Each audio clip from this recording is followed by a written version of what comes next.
All right, let's talk about the rate law, some math, because I know you guys love math.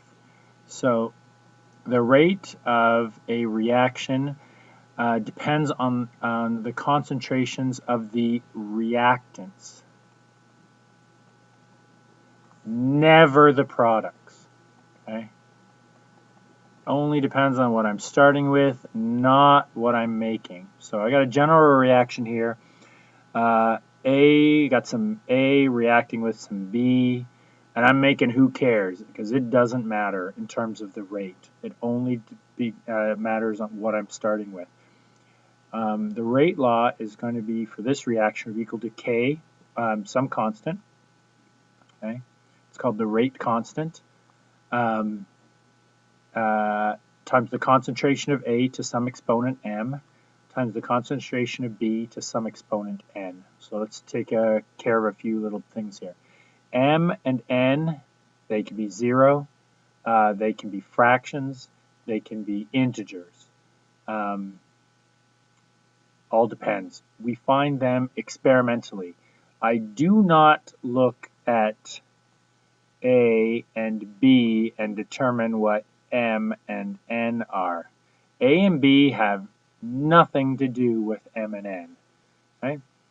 And if I add M plus N together, I get this thing called the reaction order, the order of the reaction. Now, I said already, K is a rate constant. Its value depends on the reaction that I'm dealing with, and it also depends on the temperature that reaction is being done at. Two things. So you could have the exact same reaction happening at a slightly different temperature, and K will be completely different.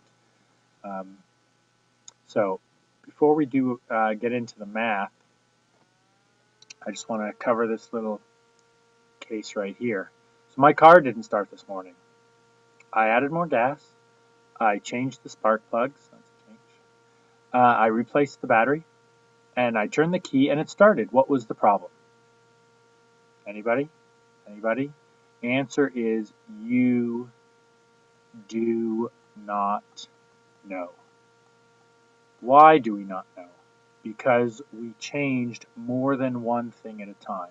If I wanted to know what the problem was, I should have just done one of these things, check to see if it started. Do another one, check to see if it started. Do a third one, check to see if it started. But I did all three, and then I checked, and that's why I have no idea.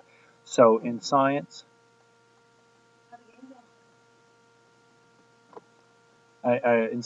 we change one thing at a time. Right? And keep that in mind in the next video, the math that we're going to do, only changing one thing at a time.